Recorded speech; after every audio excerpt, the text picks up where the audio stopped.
Ce théorème prouve que... Attends une minute, je devrais dire bonjour. Salut, je suis Thierry, bienvenue dans ma vie. Comme tu peux le voir, je ne manque de rien. Du moins, c'était le cas avant. Wow, je vois que t'as plein de questions. Mais je vais tout te raconter depuis le début. Ma mère est très riche.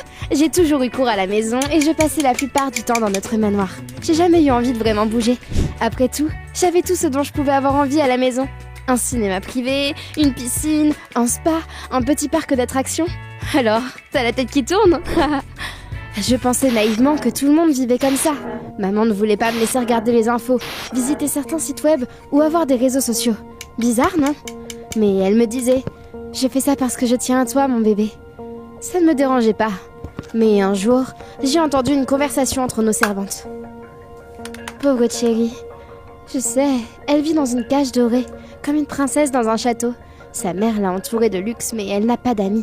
Et elle ne tiendrait pas une journée dans le monde réel. Au début, j'ai voulu m'énerver. Comment est-ce qu'elles osent parler de moi comme ça? Mais après ça, j'ai réfléchi. Mais qu'est-ce qu'elle voulait dire? Pourquoi je ne tiendrais pas une journée? J'ai essayé de le demander à ma mère, mais elle a fait mine de rien avant d'engueuler les servantes. Je me suis donc faufilée dans la chambre de ma mère ce soir-là, avant de fouiller dans son bureau et de trouver des mots de passe pour les chaînes et les sites web qu'elle avait bloqués. Parfait. J'ai passé la nuit à regarder des émissions de télévision et à scroller sur les médias sociaux. Wow, j'étais surprise et déçue quand j'ai compris que je vivais littéralement le rêve de beaucoup de gens et que je ne savais pas ce que c'était d'être une adolescente ordinaire. Maman n'était pas très fâchée contre moi, vu que c'était mon anniversaire, elle m'a fait une super fête. Cadeaux, gâteaux, fun. Mais il manquait quelque chose. J'ai regardé autour de moi et j'ai compris que je n'avais pas d'amis. Maman, je peux avoir un autre cadeau? Bien sûr, chérie. Je veux passer du temps dans une école régulière pour quelques mois. Je veux parler à d'autres enfants de mon âge. Maman a grimacé. Quoi? Tu as déjà tout. Les enfants des écoles publiques sont méchants et arrogants.